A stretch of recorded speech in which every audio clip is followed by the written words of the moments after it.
ప్రార్థన. ప్రేమ కలిగిన పరలోకముందున కన్న తండ్రి దేవా, మీ అమూల్యమైన ప్రేమతో కృపతో మమ్మల్ని అందరినీ కాపాడుతూ ఇంతకాలం తండ్రి మీ సంరక్షణలో మమ్మల్ని అందరినీ భద్రపరిచి మీ ఆరాధనలో మమ్మల్ని అందరినీ తీసుకొచ్చారు తండ్రి. మాకు స్వరాలను దయచేసి ఆ స్వరముల నుంచి మాటను దయచేసి మాట్లాడుతున్న ప్రతి మాట ద్వారా తండ్రి మీరు మహిమ పొందుకోవాలని ఆశపడుతున్నారు. కొన్ని నిమిషాలు మీ మాటలు వినడానికి మీ పిల్లలుగా మేమందరము సిద్ధపడుతూ మీ పాదాల చెంతకు చేరి మీ వైపు ఆశతో తెరుచుచుండగా మీ లేఖనాల ద్వారా మీరే మాతో మాట్లాడండి దేవా. మీరు మాట్లాడితే మా జీవితాలలో తండ్రి ఎంతగానో తండ్రి మార్పు చెందుటకు వీలు కలిగి ఉంటాయి. కాబట్టి మీరే స్వయంగా మాతో మాట్లాడి మా ద్వారా తండ్రి మీరు మహిమ పొందుకోమని వేడుకుంటున్నాను తండ్రి. ఈ మాటలు వింటున్న మీ పిల్లలందరినీ మీరు జ్ఞాపకం చేసుకోండి. మీ కృపను దయచేయండి, మంచి ఆసక్తి దయచేయండి, గ్రహించగలిగిన మనస్సు దయచేయండి. అలాగే మీ మాటలు తెలియపరచడానికి మీ పక్షంగా దీనుడిగా నేను సిద్ధపడుతుండగా నాతో మీరుండి నన్ను బలపరిచి మీ మాటలను నా నోట పలికింపజేసి మీరే మహిమ పొందుకోవలసిందిగా కోరుకుంటూ మీ ఆత్మ సహాయాన్ని మీరు మాకు దయచేయాలని ఆశిస్తూ ఈ ప్రార్థన పములన్నీ మా ప్రభువును ప్రేరక్షకుడైన యేసుక్రీస్తు వారి యొక్క శ్రేష్టమైన నామములో వినయముతో బ్రతిమలాడి అడిగి వేడుకొనుచున్నాము తండ్రి, ఆమేన్. దేవుడిచ్చిన ఈ చక్కటి సమయాన్ని బట్టి దేవుని అంతగానో స్తుతిస్తూ మహింపరుచుకుంటూ పరలోకమందున కన్న తండ్రికి ప్రభు అయిన యేసుక్రీస్తు వారి యొక్క పేరట నా హృదయపూర్వకమైన కృతజ్ఞతాస్తుతులు స్తోత్రాలు చెల్లించుకుంటూ అలాగే దేవుని మాటలు వింటున్న మీకు కూడా నా హృదయపూర్వకమైన వందనాలు తెలియజేస్తున్నానండి. అందరికి వందనాలు. దేవుడిచ్చిన సమయము చాలా విలువైనది. దేవుడు మనకు అనుగ్రహించుతున్న ప్రతి సెకను కూడా చాలా విలువైనదని మనము గ్రహించుకోవాలి. దేవుడు మన యందు తన దృష్టిని నిలుపుతూ తన కనుదృష్టి చేత మనందరినీ చూస్తూ నా పిల్లలతో నేను ఉండాలని దేవుడు ఆశిస్తున్న కాలక్రమంలో రోజు రోజుకి దేవుడు మనిషికి దగ్గర అవ్వాలని చూస్తుంటే మనిషి మాత్రం ఏమవ్వాలనుకుంటున్నాడంటే దేవునికి దూరం అవ్వాలని ఆలోచిస్తున్నాడు. దేవునితో సత్సంబంధాన్ని కలిగి ఉండవలసిన మనిషి ఏం చేస్తున్నాడంటే దేవునితో బంధాన్ని తెంపేసుకుంటున్నాడు, లోకముతో ఎనలేని బంధాన్ని పెంచేసుకుంటున్నాడు. లోకము వెంటే పరుగులు తీస్తున్న కాలంలో దేవుని మదిలోనికి వెళ్ళి దేవుని మదిలో ఉన్న బాధను గుర్తెరిగిన వారిగా దేవుని పిల్లలైన మనం అందరం ఏం చేయాలంటే ఆ పరమ తండ్రి బాధను తీర్చే పిల్లలుగా మనమైనా కొద్ది మంది అయినా కానీ నిలబడాలని మంచి మనస్సుతో మనము దేవునికి దగ్గర అవ్వాలి. క్రిస్మస్ అనగానే క్రైస్తవులకు చాలా సంతోషకరమైన విషయం.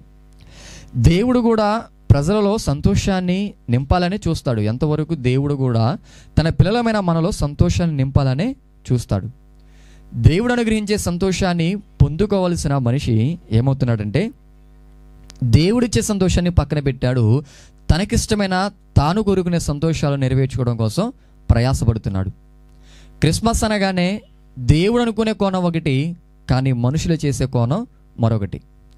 మన ముందున్న క్రిస్మస్ని మనం ఎలా జరుపుకోవాలని ముందుగా కూర్చొని లేఖనాల దగ్గరికి వెళ్ళి లేఖనాలలో దేవుడేం చెప్పాడో ఆ కోణంలో మనం జరిపించాలని లేఖనాలను పరిశీలించే వారు ఎంతమంది ఉన్నారంటే చాలా తక్కువ మంది ఉన్నారు. క్రిస్మస్ అనగానే ఫస్ట్ నుంచి పెద్దలు పెట్టిన ఒక పద్ధతి ఉంది, ఆ పద్ధతిని అనుసరించడమే జరిగిపోతుంది. ఇంకా కాలక్రమాన్ని చూస్తే నేను మీతో చెప్పిన విధానంగా ఈ క్రైస్తవ సమాజం కూడా ఏం చేస్తుందంటే లోకముతో రాజీ పడిపోయి లోకమును అనుసరించడం ప్రారంభించేసాయి. మీరు చూసారో లేదు, నేను చూసిన ఒక పాట నా కళ్ళ ముందుకు వచ్చింది. ఏంటి అంటే బెత్లెహేములో సందడి అనే పాట క్రిస్మస్కి అందరూ పాడుకునే పాట. ఈ పాటను మామూలుగా పెట్టి పాడే విధానంగా ఒకలాగుంటే ఈ పాటను ఏం చేశారో తెలుసా? లోకములో సంతోషించడానికి ఎంజాయ్ చేయడానికి డీజే మిక్సింగ్లు ఎలా చేసుకున్నారో సినిమా పాటలను ఈ క్రిస్మస్ పాటను కూడా ఏం చేశారో తెలుసా? డీజే మిక్సింగ్ చేశారు. బెత్లెహేములో సందడైన పాటను కూడా ఏం చేశారు? డీజే మిక్సింగ్ చేశారు. డీజే మిక్సింగ్ పెట్టేసి డీజే పాటలు పెట్టి డీజే యొక్క బాక్సులు పెట్టుకొని డీజే లైట్లు పెట్టి ఆ పాటను ఎంత అవమానకరంగా మార్చేశారో. క్రిస్మస్ పాటను డీజే సాంగ్స్లోకి మిక్సింగ్ చేయడం అనేది ఎంత బుద్ధిహీనతో ఆలోచించాడు. క్రిస్మస్కి సంబంధించిన పాట రాసాము, ఎందుకు రాసామంటే ప్రభువుని ఘనపరచుటకు. ఏ పాట పాడినా ప్రభువుకు ఘనత రావాలి, ఏ ఆరాధన జరిగినా కానీ ప్రభువునకు ఘనత రావాలి. కానీ వీళ్ళు ఏం చేస్తారో తెలుసా, కొంతమంది డీజే మిక్సింగ్లు పెట్టి, డీజే బాక్సులు పెట్టి ఎంతో వాళ్ళ ఇష్టాలను నెరవేర్చుకోవడం కోసం వాళ్ళు ప్రయాసపడుతున్నారని మనం అందరం చెప్పక తప్పదు. కానీ ప్రభువు ఆ క్రిస్మస్ని చూసి సంతోషిస్తాడంటే ఏమాత్రం సంతోషించాడు. క్రిస్మస్ అంటాను. క్రిస్మస్ అంటే ఏంటి అని అడిగితే చాలామందికి ఏం తెలియదు. క్రిస్మస్ అంటే ఏంటి అంటే యేసుక్రీస్తు పుట్టాడండి అంటాం. యేసుక్రీస్తు పుట్టాడు, బాగానే ఉంది. యేసుక్రీస్తు పుట్టాడని పండగ చేసుకుంటున్నారు చాలామంది.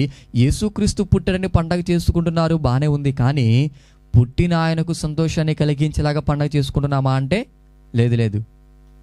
మీలో ఎవరిదైనా ఒకరోజు బర్త్డే అనుకోండి, ఆ బర్త్డే రోజు మీ ఇంటి వాళ్ళందరూ మీకు అసలు కేక్ మొక్క పెట్టకుండా, మీకు కొత్త బట్టలు కొనకుండా, మీకు వాళ్ళు వండుకున్న ఆ పరవానాలు మీకు పెట్టకుండా, ఆ ఫుడ్ అనేది మీకు పెట్టకుండా, బిర్యానీ మీకు పెట్టకుండా మిమ్మల్ని ఒక మూలను పెట్టేసి ఎంతవరకు వాళ్ళే సంబరపడిపోతూ సంతోషపడిపోతుంటే అప్పుడు మనం ఎలా ఉంటాం? బర్త్డే మందైతే సంతోషం వాళ్ళదా? పుట్టినరోజు మందైతే సంతోషం ఎవరికి కలగాలంటే మనకు కలగాలి. మనకు లేకుండా వాళ్ళు చేసుకుంటే మనందరం ఏం చేస్తామంటే చాలా బాధపడతాం. ఇప్పుడు పుట్టినది ప్రభు అంటున్నాం, ప్రభువునకు సంతోషించే కార్యక్రమాలను పక్కన పెట్టేస్తున్నాం, మనకిష్టమైన కార్యక్రమాలనే క్రిస్మస్లో జరిపించేసుకుంటున్నారు. చాలామంది ఇలాగే చేస్తున్నారు. కానీ నిజమైన క్రిస్మస్, దేవుడు కోరుకునే క్రిస్మస్లోనికి ఒక్కసారి తొంగి చూస్తే దేవుడు క్రిస్మస్ చేయొద్దనలేదు, కానీ క్రిస్మస్ చేస్తే క్రీస్తు కలిగి ఉన్న క్రిస్మస్ని చేయమన్నాడు. ఏమన్నాడు? క్రిస్మస్ చేస్తే ఎలా చేయాలో తెలుసా? క్రీస్తు ఉన్న క్రిస్మస్ చేయాలి. ఈరోజు ఉన్న చాలామంది ఏం చేస్తున్నారో తెలుసా? క్రిస్మస్లో మాత్రమే చేస్తున్నారు. వాళ్ళు చేస్తున్న క్రిస్మస్లో క్రీస్తు ఉన్నాడా అని ఏమాత్రం ఆలోచిస్తలా. నిజంగా క్రీస్తు లేని క్రిస్మస్ క్రీస్తుకు సంతోషాన్ని కలిగిస్తుంది అంటే ఏమాత్రం కలిగించదు. క్రీస్తు లేని క్రిస్మస్లు దేవునికి ఎంత సంతోషాన్ని కలిగిస్తాయి అంటే సంతోషానికి బదులుగా బాధనే మిగిల్చేస్తాయి. అలాంటి పరిస్థితిలోనికి చేరిపోతుంది నానాటికి క్రైస్తవ సమాజం. దేవుడు కోరుకునే క్రిస్మస్ని మనుషులు చేయట్లేదని దేవుడు మనుషులు చూసినప్పుడు ఏమనుకున్నాడంటే మనుషులలో దేవునికి చోటు లేదని తెలిసేసుకున్నాడు. దేవుడు ఏమనుకున్నాడంటే క్రిస్మస్లో దేవునికి చోటు లేదు కాబట్టి దేవునికి చోటు లేదని దేవుడు ఒక మూలను కూర్చొని బాధపడుతున్న సందర్భాలు మనకు కనబడుతున్నాయి. యేసుక్రీస్తు వారి లోకంలో పుట్టేటప్పుడు కూడా ఆయన జన్మలో కూడా జరిగిన ఒక సంఘటనని మనం జ్ఞాపకం చేసుకుంటూ ఈరోజున్న క్రైస్తవ సమాజంలో మనం ఎట్టి రీతిలో క్రిస్మస్ చేసుకోవాలో మన ముందున్న రోజుల్లో మనం ముందుకెళ్దాం. చూడండి, మీ చేతిలో ఉన్న పరిశుద్ధ గ్రంథాన్ని తెరిచి యేసుక్రీస్తు వారు పుట్టినప్పుడు జరిగిన ఒక బాధాకరమైన సంఘటనను పరిశీలిస్తే లూకాసు వార్త 2వ అధ్యాయము 6-7 వచనాలు చదువుదాం. చూడండి, లూకాసు వార్త 2వ అధ్యాయము 6-7 వచనాల్లో యేసుక్రీస్తు వారు జననాన్ని గురించిన సందర్భాన్ని మాట్లాడుతూ ఆయన పుట్టినప్పుడు జరిగిన పరిస్థితిని తెలియపరుస్తున్నాడు. చూడండి, వారక్కడ ఉన్నప్పుడు ఆమె ప్రసవ దినములు నిండెను గనుక తన తొలుచూలు కుమారుని కని పొత్తిగుడ్డలతో చుట్టి సత్రములో వారికి స్థలము లేనందున ఆయనను పశువుల తొట్టులో పరుండబెట్టెను అంటున్నాడు. చూడండి, యేసుక్రీస్తు వారు జన్మించబోయే ఈ లోకానికి వచ్చే సమయంలో ప్రజాసంఖ్య రాయించుకోవడానికి యోసేపు గారు మరియ గారు ఇగో ఎక్కడికి వచ్చారంటే యోదియాలోని బెత్లెహేం అనబడిన దావీదు ఊరికి వచ్చారు. వారంతా వచ్చినప్పుడు వారు అక్కడ ఉన్నప్పుడు ఆమె ప్రసవ దినాలు నిండాయంట. వారి ప్రసవ దినాలు నిండాయి కాబట్టి తన తొలుచూలు కుమారుని కని పొత్తిగుడ్డలతో చుట్టి సత్రములో వారికి స్థలము లేనందున ఆయన ఏం చేశారంటే పశువుల తొట్టెలో పరుండబెట్టారు. ఏం చేశారంట? ఆయన పుట్టినప్పుడు ఏం చేశారంట? సత్రంలోనికి వెళ్ళారంట. సత్రములో ప్రభువునకు స్థలం ఇవ్వండి అని అందరినీ అడుగుతున్నారంట. సత్రములో ఆ యొక్క ప్రభువు ఉండడానికి కొద్దిగా స్థలము కావాలని సత్రపు యజమానిని అడుగుతున్నారంట. ఆ సత్రపు యజమానిని అడిగినా కానీ ఆ సత్రములో ప్రభువునకు చోటు ఇవ్వలేదంట. ఎప్పుడిది? పుట్టినప్పుడే. ప్రభువునకు ఈ లోకములకి వచ్చేటప్పుడే ఆయన పుట్టిన వెంటనే ఆయన పరుండబెట్టుటకు చోటు దొరకల. స్థలము దొరకల. ఆయనను పొడుండబెట్టుటకు సత్రములో స్థలం అడిగారు, కానీ ఆ సత్రములో స్థలము లేనందున ఆయనను పశువుల తొట్టులో పరుండబెట్టారు. పశువుల తొట్టులో పరుండబెట్టే స్థాయి అయింది అంటే కాదు. మనల్ని పుట్టినప్పుడు ఒక డ్రైనేజీ పక్కన పొడుగు పెడతాకి మన తల్లి ఇష్టపడుతుంది అంటే ఏమాత్రం ఇష్టపడదు. మనల్ని ఒక తల్లి తన బిడ్డను డ్రైనేజ్ దగ్గర పక్కన పొడుగు పెట్టడానికి ఇష్టపడతలేదే. సాక్షాత్తు ప్రభువును ఎక్కడ తీసుకెళ్లారో తెలుసా? పశువుల తొట్టులోనికి తీసుకెళ్లారు. ఎందుకు తీసుకెళ్లాల్సి వచ్చింది అంటే సత్రములోనికి వచ్చాడు. సత్రములో స్థలాన్ని అడిగారు, కానీ వాళ్ళు ఏం చేయలేదంట, స్థలాన్ని ఇవ్వలేదు. ఇప్పుడు చూడండి, ఆ రోజు ప్రభువునకు పడుండబెట్టకు స్థలం ఇవ్వలేదు. ఈరోజు ప్రభువునకు క్రిస్మస్లో స్థలం ఇస్తున్నారంటే ఇవ్వట్లా. పెద్ద పెద్ద లైటింగ్లు, అందుట్లో కూడా అటు ఇటు తిరుగుతూ ఆర్బాటులు చేసే లైటింగ్లు, పెద్ద పెద్ద సౌండ్లు, ఆ సౌండ్లో వచ్చే పాటలు కూడా డీజే పాటలు. ఆ డీజే పాటలు పెట్టి సినిమాకు ఏమాత్రం తగ్గినట్టుగా డ్యాన్సులు. అది ఎవరికి మహిమకరంగా ఉంటుందంటే, దేవునికి ఏమైనా మహిమకరంగా ఉంటుందంటే లేదు. మనుషుల సంతోషమే, కానీ దేవునికి ఏమాత్రం ఈ సంతోషాన్ని కలిగించే పరిస్థితులు లేవు. అందుకనే ఆయన పుట్టిన నాటి నుంచి మనం పరిశీలిస్తూ వస్తుంటే, ఆయన పుట్టినప్పుడు ఆయనకి స్థలం లేదంట. చూడండి, ఆయన పుట్టినప్పుడు ఆయనకు స్థలము ఇవ్వండి అని తల్లియైన మరియ గారు యోసేపు గారు వీళ్ళు అడిగితే, ప్రభువు నాకు ఆ సత్రపు యజమాని కానీ సత్రములో స్థలము ఎవ్వరు ఇవ్వలేదు. సరే, పుట్టినప్పుడు స్థలం లేదు, పుట్టిన తర్వాత ఎదుగుతున్నాడు. ఎదిగిన తర్వాత ప్రభువు వారి స్వజనుల దగ్గరికి వెళ్తున్నారు. స్వజనుల దగ్గరికి వెళ్ళి స్వజనులతో ఉండడానికి ఇష్టపడుతుంటే, స్వజనులు ఏమైనా ప్రభువునకు స్థలం ఇచ్చారా అని చూస్తుంటే, చూడండి ఆ మాట కూడా చూడండి. యోహాను సువార్త 1వ అధ్యాయము 11వ వచనం చదవండి. యోహాను సువార్త 1వ అధ్యాయము 11వ వచనాన్ని చదువుతుంటే, ఆయన తన స్వకీయుల యొద్దకు వచ్చెను, ఆయన స్వకీయులు ఆయన్ను అంగీకరింపలేదు అంటున్నాడు. చూడండి, పుట్టినప్పుడు ప్రభువునకు స్థలము లేదు. ఆయన ఎదిగిన తర్వాత ఎదుగుతున్న కాలక్రమంలో ఆయనంట, ప్రభువంట ఆయన స్వకీయుల యొద్దకు వచ్చాడంట. స్వకీయుల యొద్దకు వచ్చినప్పుడు ఆయన స్వకీయులు ఆయనను అంగీకరించలేదు. మనోడే అని వారు చూసి ఎవ్వరూ ఆయనను చేర్చుకోలేదు. ఆయన చెప్పే మాటలు విని, ఈయన మన దగ్గరికి వచ్చి మనలాగా ఉన్నా కానీ ఈయన చెప్పే మాటలు చాలా ప్రాముఖ్యమని ఆయనను ఎవ్వరూ వారి స్వకీయులు ఆయనను వారిలోకి చేర్చుకోవట్లేదంట. చూడండి, ఈరోజే కాదు, ఆ రోజు నుంచి ప్రభువునకు స్థలం ఇచ్చేవారు కొదువైపోయారు. స్థలం ఇవ్వమని ప్రభువు పుట్టినప్పుడు అడిగారు, సత్రపు యజమాని స్థలం ఇవ్వలేదు. ఎదిగిన తర్వాత ప్రభు వారి స్వకీయుల దగ్గరికి వెళ్ళాడు. స్వకీయుల దగ్గరికి వచ్చాడులే అని ప్రభువే మన దగ్గరికి వచ్చాడని ఆనందపడిపోయి ప్రభువుని చేర్చుకోవాల్సిన వారు ఏం చేశారంటే, ఆయన స్వకీయులంట ఆయనను అంగీకరింపలేదు. ఈ మాటలు చదివినప్పుడు ఎలా అనిపిస్తుందో చెప్పండి? సంతోషంగా ఉందా? బాధగా ఉందా? చాలా బాధగా ఉంటుంది. ప్రభువుకు సత్రములో స్థలం లేదా? ఈ ప్రభువు ఎలాంటి వాడు? కలిగి ఉన్నది ఏదియు ఆయన లేకుండా కలగలేదు. సమస్తమును ఆయన మూలముగానే కలిగాయి. సమస్తమును ఆయన మూలము కలిగితే, ఆయన మూలంగా కలిగిన ఈ భూమిలోకి ఆయన వస్తే, ఆయన పొడుగబెడతాకి సత్రం దగ్గరికి వెళ్ళి స్థలం అడిగితే సత్రములో స్థలం లేదు. చాలా బాధేస్తుంది. అప్పుడప్పుడు ఇలాంటి మాటలు చదివినప్పుడు కొంతమంది ఏమనుకుంటారో తెలుసా? వారి ఉద్దేశాలు ఎలా ఉంటాయో తెలుసా? ఆ సత్రపు యజమాని కాబట్టి ఇవ్వలేదు.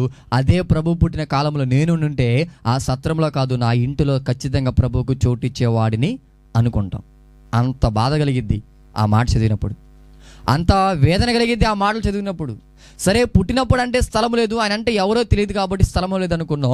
ఎదిగిన తర్వాత ఆయన తన స్వకీయుల దగ్గరికి వెళ్ళాడు కదా, స్వకీయుల దగ్గరికి వెళ్ళి తన విషయాలన్నీ చెప్పాడు కదా. చెప్పినప్పుడైనా కానీ ఆయన అంగీకరిస్తే ఎంత బాగుండేది ప్రభువుకి? అంగీకరిస్తే ఎంత సంతోషంగా ఉండేది ప్రభువుకి? అంగీకరించారని రాయబడినదా? అంగీకరించేశారు, చేర్చేసుకున్నారు, ఆయనతో కలిసి జీవించారని రాయబడినదా? అంటే అక్కడ రాయబడిన మాట చూడండి, ఆయన స్వకీయులు ఆయనను అంగీకరింపలేదు అంటున్నాడు. చూసారా ఎంత బాధ కలుగుతుందో? ఆయన స్వకీయులు ఆయనను అంగీకరింపలేదు. ఇప్పుడు పుట్టినప్పుడు స్థలం లేదా అని ఆలోచిస్తున్న ప్రభువుకు, తన స్వకీయుల దగ్గరకు వచ్చినప్పుడు వారు అంగీకరించట్లేదని ఆలోచిస్తున్న ప్రభువుకు ఏమైనా సంతోషం ఉందా అంటే ఏమాత్రం సంతోషం లేదు. ఇప్పుడు 24 నైట్ ప్రారంభించిన క్రిస్మస్, 25 జరుగుతున్న క్రిస్మస్ బాగా ప్రభు పేరట జరుగుతుంది, బాగానే ఉంది. ఆ ప్రభు పేరట జరుగుతున్న క్రిస్మస్లోనికి ప్రభు వచ్చి చూసి ఇక్కడ నాకేమైనా స్థలం ఉందా అని ఎదుగుతున్నప్పుడు ఇక్కడ ఉన్న క్రైస్తవులు దేవునికి స్థలం ఇవ్వకపోతే ఆయనకేమైనా సంతోషం కలుగుతుందా? చెప్పండి. ఏమైనా సంతోషం కలుగుతుందా అంటే సంతోషం ఏమాత్రం కలగదు. ప్రభువునందు ఆనందించుడి, మరలా చెబుదును ప్రభువునందే ఆనందించండి. ప్రభువునందు మనం ఆనందించాలనుకుంటున్నాం అంతే. ప్రభువునందు ఆనందించడం అంటే ఇగో యేసు ప్రభువు పుట్టాడని ఆనందిస్తున్నాం అంతే. అది కాదు అసలు దాని అర్థం.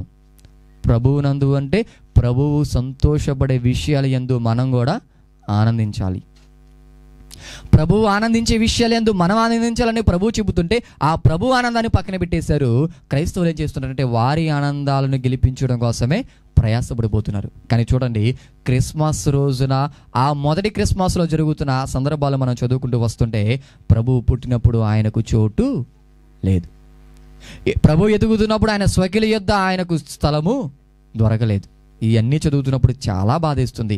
ఆయనను చేర్చుకుంటే ఎంత గొప్పగా ఉంటుందో అని మనందరము తెలుసుకున్నాం. కాబట్టి ఆయన వాళ్ళు ఎందుకు చేర్చుకోలేదో అని వాళ్ళ మీద బాధపడుతూ ఉన్నాం. కానీ విచిత్రమైన విషయం ఏంటంటే ప్రభువారు సత్రం దగ్గరికి వచ్చినప్పుడు వచ్చినది యేసుక్రీస్తు అని సత్రపు యజమానికి సరిగ్గా తెలియదు. మనందరికీ తెలిసిన విషయం ఇది. ప్రభువు బాల్యములో ఉన్నప్పుడు, శిశువుగా ఉన్నప్పుడు తన తల్లి తండ్రులు ప్రభువును సత్రం దగ్గర తీసుకొచ్చి నా కుమారునికి చోటు ఉండని చెప్పేటప్పుడు సత్రపు యజమానికి ప్రభువు గొప్పవాడబోతున్నాడు, ఈ ప్రభు వల్లే మనకు రక్షణ కలగబోతుందని ఆ సత్రపు యజమానికి తెలుసా అంటే సత్రపు యజమానికి తెలియదు. ఆ సత్రపు యజమానికి తెలియదు. అందుకని ఆయన చోటు ఇవ్వలేదు. సరే, ఆయన చోటు ఇవ్వలేదని, తెలియకపోయినా చోటు ఇవ్వకపోతే తెలియకుండా చోటు ఇవ్వలేదని ఆయన మీద అంత బాధపడ్డాం. ఎదుగుతున్న తర్వాత ఇగో యేసుక్రీస్తు పరలోక నుంచి వచ్చాడని తన స్వకీయులు తెలుసుకున్నా కానీ ఆయనను అంగీకరించలేదని బాధపడుతున్నాం.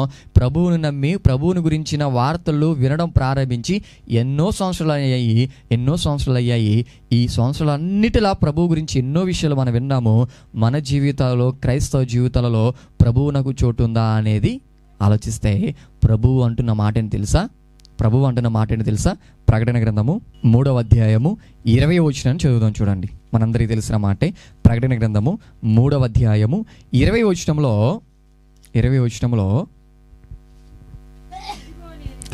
ఇదిగో నేను తలుపు నొద్ద నిలుచుండి తట్టుచున్నాను, ఎవడైనను నా స్వరము విని తలుపు తీసిన ఎడల నేను అతని యొద్దకు వచ్చి అతనితో నేనును నాతో కూడా అతడును భోజనము చేయుదుము అంటున్నాడు. చూడండి, స్వయంగా ఎవరు మాట్లాడుతున్నారంటే ప్రభువు మాట్లాడుతున్నాడు. ఏమంటున్నాడు?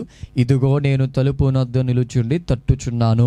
మొదటగా ఇప్పుడు తట్టబడ్డాయి అంటే ప్రభువు దగ్గర, ప్రభు సందర్భంలో ఎప్పుడు తట్టబడ్డాయి తలుపులు అంటే ప్రభువు శిశువుగా ఉన్నప్పుడు తట్టబడ్డాయి. సత్రము దగ్గరికి వచ్చారు, తలుపు తడుతున్నారు. ఏమని? ఇదిగో మా కుమారునికి సత్రములో చోటు ఇవ్వండి అని. అప్పుడు దొరికిందా స్థలము అంటే అప్పుడు దొరకలా.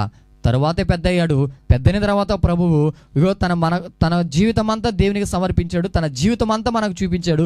ప్రభువునకు చోటిస్తే ఎన్ని గొప్ప అద్భుత కార్యాలు జరుగుతాయో చూపించాడు. ప్రభువునకు చోటిస్తే ఎంత గొప్పగా మన జీవితంలో మారిపోతాయో చూపించాడు. అన్నిటినీ చూపించి మరణించి పరలోకానికి వెళ్ళిపోయాడు. తిరిగి లేచి పరలోకానికి వెళ్ళిపోయాడు. పరలోకానికి వెళ్ళిపోయిన తర్వాత అంటున్నాడు మరలా, ఇదిగో నేను తలుపు నొద్ద నిలుచుండి తట్టుచున్నాను, ఎవడైనా నా స్వరము విని తలుపు తీస్తే వారిలోనికి నేను వస్తాను అన్నాడు. ఎన్ని సంవత్సరాల నుంచి తడుతున్నాడు ప్రభు అంటే ఎన్నో సంవత్సరాల నుంచి తడుతున్నాడు. అన్ని సంవత్సరాల్లో ప్రభు స్వరాన్ని విన్నవారందరూ విన్న స్వరాన్ని బట్టి ఇది ప్రభువు రాకని గుర్తించి ప్రభువునకు చోటు ఇవ్వాలని తమ హృదయములో చోటిచ్చిన వారందరూ ఒకవేళ చోటిస్తే ప్రభు వారి హృదయములు ఉంటే ప్రభువుతో కలిసి భోజనం చేసిన వారు ఎందరు ఉన్నారో ఆలోచించండి. ప్రభుతో కలిసి ఒక్కసారైనా భోజనం చేశారు మీరు? చెప్పండి. మన ప్రభువుతో కలిసి ఒక్కసారైనా భోజనం చేశారా? ప్రభు ఏమన్నాడు చెప్పండి.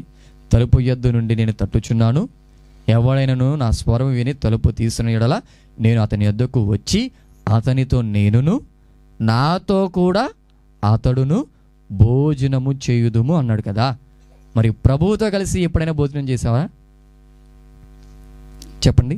క్రిస్మస్కి భోజనాలు చేసుకుంటారా? క్రిస్మస్కి భోజనాలు వండుకుంటారా? క్రిస్మస్కి ప్రేమ విందు పెట్టుకుంటారు. ఎవరి పేరు మీద పెడుతున్నారంటే ప్రభువు పుట్టాడని ప్రభువు పేరిట భోజనాలు పెడుతున్నాం. పెట్టడం తప్పు కాదు, పెట్టడం మంచిదే.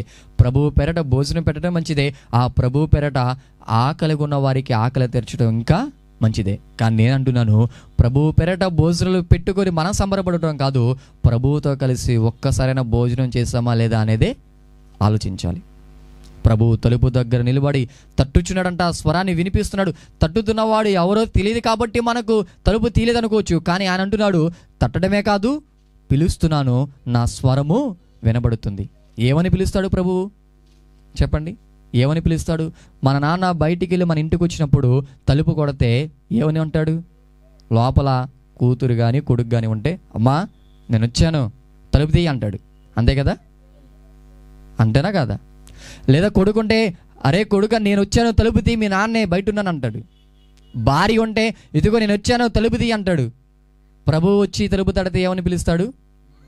ప్రభువు వచ్చి తలుపు తడితే ఏమంటాడు? ఇదిగో ప్రభువు అయిన నేను వచ్చాను, మీరు తలుపు తీయండి నా పిల్లలారా అంటాడు. ఆ స్వరాన్ని బట్టి, ఆ మాటని బట్టి వచ్చినది ప్రభువు అని మనకు ఊరకనే అర్థమైపోతుంది. ప్రభువు స్వరాన్ని వింటున్నా కానీ తలుపు తీయని వారు ఎందరో ఉన్నారు. ప్రభు స్వరం వినపడతలేదు కానీ డీజే సౌండ్లు మాత్రం వినపడతాయి వీళ్ళకి. ఎందుకు ఈ మాట అంటున్నానంటే, మనము ఎన్నో చోట్ల చూస్తున్నాం, ఆ క్రిస్మస్లు ప్రభువునకు నచ్చే క్రిస్మస్లు కాదు. మన ముందు 2 రోజుల్లో క్రిస్మస్ ఉంది కదా, మన క్రిస్మస్ ఎలా చేయాలంటే ఎలా చేయాలో చెప్పండి. ప్రభువుకు లేని సంతోషాన్ని మనం కలిగించుకునే క్రిస్మస్ చేయాలా?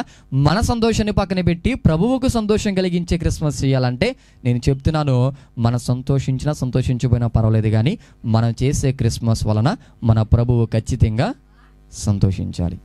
నేను చెబుతున్న మాట, మీరు వింటున్న మాట, దేవుడు మనతో మాట్లాడుతున్న మాట ఏంటో తెలుసా? మీరు క్రిస్మస్ చేస్తే నాకు సంతోషంగా చేయండి. మీరు క్రిస్మస్ చేస్తే నేను సంతోషించే విధంగా క్రిస్మస్ చేయండి. అలా చేస్తే ఎన్ని క్రిస్మస్లైనా పర్వాలేదు, ఆ క్రిస్మస్లో పాలిభాగం మీకు ఇస్తానని దేవుడు మాట్లాడుతున్నాడు. అక్కడ సత్రంలో చోటు లేదు, స్వజనుల దగ్గర ఆయనకు చోటు లేదు. ఇక్కడ తలుపు ఎద్దే నిల్చున్నాడు, తట్టుచున్నాడు. ఎంతమంది హృదయం అనే తలుపు బయట నిలిచిపోయాడో ప్రభువు ఒక్కసారి ఆలోచిస్తే, లోపలికి వచ్చి భోజనం చేసేది కొద్ది మందితో ఇంకా పిలుస్తున్న వారి సంఖ్య ఎక్కువ మందిగానే కనబడతారు. నేను ఉన్నాను బయట, తలుపు తీయండి అని రోజు అడుగుతాడు దేవుడు. కానీ తలుపు తీసేవారు ఎందరంటే కొందరే. ఈరోజు ఆ తలుపు తీసిన వారిలో మనం ఉన్నామా? ఆలోచించండి. ప్రభువు నాకు తలుపు తీసిన వారిలో కొందరుగా ఉన్నారు. ఆ కొందరులో మనము ఉన్నామంటే ప్రభువుతో కలిసి భోజనం చేశామా? ప్రభు మన హృదయాలలో ఉన్నట్టే. ప్రభు నాకు చోటు లేదా, మనము భోజనం చేయలేదా, ప్రభు ఇంకా తలుపు బయటే ఉన్నాడు కానీ తలుపు తీసిన పరిస్థితులు మన జీవితాలలో లేవు. క్రిస్మస్ అంటే మనము ప్రభువునకు మన హృదయాన్ని అప్పగించే రోజు. తలుపు బయట ఉండి తలుపు తడతాడు. ఆ రోజు పరలోకం నుంచి భూలోకానికి వచ్చిన ప్రభువు ఆ క్రిస్మస్ రోజు ఏం చేస్తాడంటే, నేను పుట్టవలసినది భూమి మీద కాదు, రావలసినది భూమి మీద కాదు, నీ హృదయంలోనికి రావాలని క్రిస్మస్ రోజు తలుపు తట్టడానికి ప్రభువు సిద్ధపడుతున్నాడు. ఆ తలుపు తీయడానికి మనమందరం ఏం చేయాలి? సిద్ధపడాలి. ఆలోచించాలి. ఈరోజు ఎన్నో సెమీ క్రిస్మస్లు జరిగిపోతూ వచ్చేసినాయి. ఇన్ని సెమీ క్రిస్మస్లు జరిగేసినాయి కాబట్టి ఎన్ని క్రిస్మస్లు ప్రభువుకి ఇష్టకరంగా జరిగినాయి ఒక్కసారి ఆలోచించండి. 5 లక్షలు ఖర్చు పెట్టిన క్రిస్మస్లో ప్రభువునకు చోటు ఇవ్వకపోతే, ప్రభువుకు సంతోషం లేకపోతే అది గొప్పది కాదు. 5,000తో చేసినా కానీ ప్రభువునకు చోటు ఇచ్చే క్రిస్మస్ అయితే ఆ క్రిస్మస్సే చాలా గొప్పదిగా కనబడుతుంది. ఇప్పుడు మనందరము 2 రోజుల్లో జరగబోతున్న క్రిస్మస్కి ఎలా సిద్ధపడాలంటే, ప్రభువు కలిగిన క్రిస్మస్ చేసేవారిగా సిద్ధపడాలి. దేవుడిచ్చిన మహాభాగ్యం ఏంటి అంటే, మన సంఘములో ప్రభువునకు చోటిచ్చే క్రిస్మస్ ఆరాధనలే జరుగుతున్నాయి. మీరందరూ సిద్ధపడాలి. ప్రార్థనపూర్వకంగా మనందరం సిద్ధపడదాం. మనమందరము ఆ యొక్క క్రిస్మస్ని ఎలా జరుపుకుంటున్నామంటే, మన ప్రభువు మన క్రిస్మస్ని చూసి, మన ఆరాధన చూసి సంతోషించే విధానంగానే జరుపుకుంటున్నాం. కానీ నిజంగా మీరు బాధపడ్డారు. నిజాన్ని చెప్పాలి కాబట్టి చాలా చోట్ల క్రిస్మస్లు ఎలా జరుగుతున్నాయి అంటే, క్రిస్మస్లు ఎలా జరుగుతున్నాయి అంటే సినిమాకి ఏ మాత్రం తీసిపోనట్టుగా సినిమా స్టెప్పులే, మొత్తం సినిమా స్టెప్పులే. చిన్నపిల్లలు డ్యాన్స్ చేశారంటే పర్లేదు, కానీ నేను ఒక వీడియో మీకు పంపిస్తాను, గ్రూప్లో ఉన్నారు కాబట్టి మీకు అందరికీ పెడతాను చూడండి. నేను నిన్న కాదు మొన్న అనుకుంటా చూసా, అసలు ఒక తల్లి వేస్తుంది డ్యాన్స్. ఆ డ్యాన్స్ వల్ల ఏం నేర్పిస్తుంది సమాజానికి అంటే ఏం నేర్పిస్తుంది? ప్రభు సువార్త ఏమైనా తెలియపరచబడుతుందా డ్యాన్స్ వల్ల? ఆమె వేసే డ్యాన్స్ వల్ల పిల్లలు అంటారా, చంటి పిల్లలు అంటారా, ఒక రకంగా ఉంటుంది. కానీ ఈరోజు క్రిస్మస్ లోకముతో ఏమైపోయిందో తెలుసా? ఏమైపోయింది? కలిసిపోతుంది. లోకముతో కలిసిపోతున్న క్రిస్మస్లో చూస్తున్న మనం ఏం చేయాలంటే లోకములో కలిసిపోయిన క్రైస్తవులను క్రిస్మస్ పేరట ప్రభువుతో కలిపే ప్రయత్నాన్ని చెయ్యాలి. అలా ప్రభువుతో కలిపే ప్రయత్నం చేయాలంటే ముందుగా ప్రభువునకు మన హృదయములో చోటు ఇవ్వాలి. చోటు ఇవ్వని హృదయాలను చూసి, చోటు ఇవ్వని స్థలాలను చూసి, చోటు ఇవ్వని సత్రాన్ని చూసి ప్రభువారు బాధతో మాట్లాడుతున్న ఒక బాధకరమైన మాటను మీరు చదవగలిగితే మత్తయి సువార్త 8వ అధ్యాయము 20వ వచనం చూడండి. మత్తయి సువార్త 8వ అధ్యాయము 20వ వచనంలో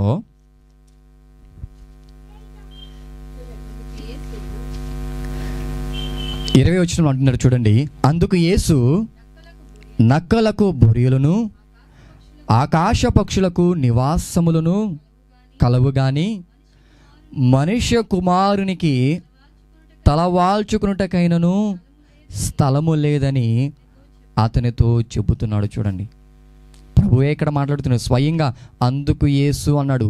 ఏమన్నా మాట్లాడుతున్నాడు తెలుసా? యేసు క్రీస్తు వారు నక్కలకు బొరియలు ఉన్నాయి, ఆకాశ పక్షులకు నివాసాలు ఉన్నాయి. నిజమే కదా? నక్కలు పడుకోవడానికి బొరియలు ఉన్నాయి, ఆకాశ పక్షులు పడుకోవడానికి ఏమున్నాయి? నివాసాలు ఉన్నాయి. మనం పడుకోవడానికి, మనం నివసించడానికి మనకు కూడా ఏమున్నాయి? నివాసాలు ఉన్నాయి. మనందరికీ ఈ నివాసాలు రావాలంటే, ఆ పక్షులకు నివాస స్థలాలు రావాలంటే, నక్కలకు బొరియలు రావాలంటే ప్రధాన మూల కారణం ఎవరో చెప్పండి? ప్రధాన మూల కారణం ఎవరో చెప్పండి? ప్రభువే. నేను ఇందాక మీకు జ్ఞాపకం చేశాను కదా, సమస్తమును ఆయన మూలముగానే కలిగినది ఏది అని లేకుండా కలగలేదే.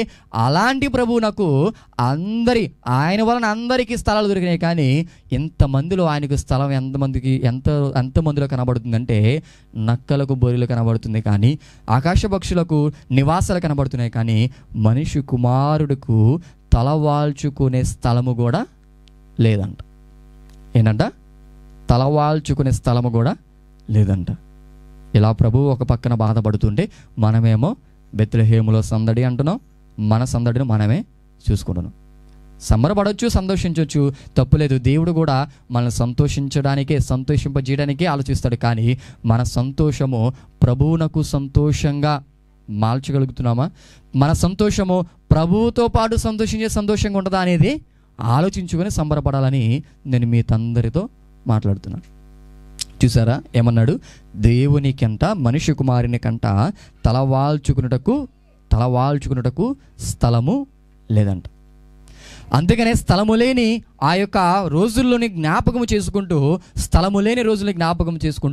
ఈరోజు మన ముందుకి ఈ సంవత్సరం రాబోతున్న ఈ క్రిస్మస్లో ఏం చేయాలంటే, ప్రభువునకు భూమి మీద స్థలం లేదు, కానీ ఈ భూమి అనే దానిలో స్థలం లేదు, కానీ ప్రభువు కలిగించిన హృదయములో ప్రభువునకు స్థలం ఉందని చూపించే క్రైస్తవులుగా మనందరము మారిపోవాలి. చివరిగా చూడండి, మొదటి పేతురు పత్రిక, పేతురు గారు మాట్లాడుతూ ఏమంటున్నాడు? మొదటి పేతురు పత్రిక 3వ అధ్యాయము 15వ వచనం ఒక్కసారి చదవండి, ముగించుకుందాం. మొదటి పేతురు పత్రిక 3వ అధ్యాయము 15వ వచనాన్ని మనం చదువుతుంటే, నిర్మలమైన మనస్సాక్షి కలిగిన వారే మీలో ఉన్న నిరీక్షణను గూర్చి మిమ్మును హేతు అడుగు ప్రతి వానికిని సాత్వికముతోనూ భయముతోనూ సమాధానము చెప్పుటకు ఎల్లప్పుడూ సిద్ధముగా ఉండి మీ హృదయముల యందు క్రీస్తును ప్రభువుగా ప్రతిష్ఠించుడి. అక్కడ ప్రకటన గ్రంథంలో చెప్పిన ఆ మాటను బట్టి మరలా మనం ఏమంటామంటే, మేము ప్రభువునకు చోటు ఇవ్వకపోతే, ప్రభువునకు తలుపు తీయకపోతే ప్రార్థనలకు ఎందుకు వస్తామని మనం అడుగుతామని ఇక్కడ పేతురు గారు మరలా మనకు జ్ఞాపకం చేస్తున్నాడు. ఏమన్నాడు తెలుసా? మీ హృదయముల యందు క్రీస్తును ప్రభువుగా ప్రతిష్ఠించాలంట. క్రీస్తుని ఏం చేయాలంట? ప్రభువుగా ప్రతిష్ఠించాలి. క్రీస్తును ప్రభువుగా ప్రతిష్ఠించాలంట. ప్రార్థనకు వచ్చాం కాబట్టి ప్రభువునకు చోటిచ్చామని మనం ఏమన్నా చెప్తామని ఇక్కడ మాట్లాడుతున్నాడు. ప్రభువును ప్రతిష్ఠ చేసుకోవాలంట. ఎలా అంటే మన హృదయములో ప్రభువు లేదా క్రీస్తు ప్రభువుగా ప్రతిష్ఠ చేయబడాలి. ప్రభువుగా ప్రతిష్ఠ చేయబడడం అంటే ఏంటి చెప్పండి? మన హృదయాన్ని ప్రభువునకు ప్రతిష్ఠ చేసేయాలి. ప్రతిష్ఠ అంటే మనందరికీ తెలుసు, అప్పగించడం. మన హృదయాలను ప్రభువునకు అప్పగించాలంట. మన హృదయములను ప్రభువునకు అప్పగించడం అంటే ఏంటి అంటే మన జీవితంలో మొదటి స్థానము ప్రభువునకు తప్ప ఇంకెవ్వరికి లేదు. అది ప్రతిష్ఠ అంటే. చర్చి మందిర ప్రతిష్ఠ అంటాం. మందిర ప్రతిష్ఠ అంటే ఈ మందిరంలో సర్వ హక్కులు ఎవరివి? దేవునివి. అక్కడ ఒప్పుకుంటాం. మన హృదయం మీద సర్వ హక్కులు ఎవరి అంటే అంటామా? అనలేం. ప్రభువునకు మొదటి స్థానం ఇవ్వాలని ప్రభువు చెబుతుంటే ప్రభువుని ఎక్కడ పెడతామంటే 3వ స్థానంలో 2వ స్థానంలో పెడతాం. ఎవరు? ప్రార్థనకు వచ్చేవాళ్ళు. మరి ప్రార్థనకు రానోళ్ళు ఎక్కడో మూలన పెట్టేస్తాడు ప్రభువుని. అందుకని ఇక్కడ పేతురు జ్ఞాపకం చేస్తున్నాడు, ఇదిగో ప్రభువును మీ హృదయముల యందు ప్రతిష్ఠ చేసుకోవాలి. మీ హృదయాలను ప్రభువునకు ప్రతిష్ఠ చేయాలి. మీ యొక్క హృదయాలను ప్రభువునకు అర్పించేయాలి. అలా అర్పించారంటే మొట్టమొదటి స్థానాన్ని ప్రభువునకే మీరు ఇవ్వాలి. కానీ బాధపడవలసిన విషయము, ప్రభువునకు 2వ స్థానం 3వ స్థానం, మనకే మొదటి స్థానం మన హృదయాలలో. కాబట్టి క్రిస్మస్ మొత్తం మార్చేయాలి. మన జీవితాలు అంతటిని మార్చేయాలి. ఎలా మార్చేయాలంటే మన హృదయాలు ప్రభువునకు అర్పణగా అర్పించాలి. ఎంతకాలమో మన ఆయుష్ ఎవ్వరికీ తెలియదు. 2024 వరకు వచ్చాం. ఈ 2024 జనవరి మొదటి రోజు ఎలా ప్రారంభమైనదో ఎలా ముగిసిపోయినదో ఒక కలలాగా అనిపిస్తుంది. అవునా కాదా? ఊరకనే అయిపోయినాయి రోజులు. అంత క్రితం ఒక సంవత్సరం గడవాలంటే చాలా రోజులు పట్టేది, చాలా టైం పట్టేది. కానీ ఇప్పుడు ఒక సంవత్సరం అంటే 12 రోజులలాగా 12 నెలలు జరిగిపోయాయి. 12 రోజులలాగా 12 నెలలు గడిచిపోయాయి. కాబట్టి ఎన్నో క్రిస్మస్లు చేస్తున్నాం, సంబరపడుతున్నాం, వదిలేస్తున్నాం. క్రిస్మస్లు చేస్తున్నాం, సంబరపడుతున్నాం, వదిలేస్తున్నాం. కానీ ఈ సంవత్సరపు క్రిస్మస్ ఎలా జరగాలంటే, ఈ సంవత్సరపు క్రిస్మస్ అనేది మన జీవితాలను మార్చేసే క్రిస్మస్గా జరగాలి. అలా జరగాలంటే మారాలి, మా జీవితాలన్నీ మారిపోవాలన్న వాళ్ళందరూ ప్రభు దగ్గరికి రావాలి. అలా సిద్ధపడుతూ ప్రార్థన పూర్వకంగా రండి. తలలు వంచండి, ప్రార్థన చేసుకుందాం. ప్రేమ కలిగిన పరమ తండ్రి, ఇప్పటి వరకు మీరే మాకు తోడుగుండి జరిగించిన ఈ ఆరాధన బట్టి స్తుతిస్తూ మహిమపరుచున్నాం. దేవా, నిజమే దేవా, క్రిస్మస్ చేయిస్తున్నాం కానీ ఆ క్రిస్మస్ అనేది ఎవరికి సంతోషంగా చేయాలన్నది మర్చిపోతున్నాం. ఈ సంవత్సరము మా ముందున్న ఈ క్రిస్మస్ని మేము ఎలా చేయాలో కొద్దిసేపు నేర్చుకున్నాం తండ్రి. అందరిలాగా మేము చేయడం కాదు, మాకు ఇష్టం వచ్చినట్టుగా మేము చేయడం కాదు, ఈ లోకము పెట్టిన పద్ధతి ప్రకారం ఏం చేయడం కాదు, మీరు కోరుకునే పద్ధతిలో మీ క్రిస్మస్ని జరిపించే భాగ్యము దయచేయండి దేవా. మీరు లేని క్రిస్మస్లు వ్యర్థము దేవా. మీరు లేని క్రిస్మస్లు ఎంత ఖర్చులో జరిగినా కానీ వ్యర్థము దేవా. మీరున్న క్రిస్మస్లో అది కొద్దిపాటిదైనా కానీ ఘనముగా ఎంచబడుతుంది తండ్రి.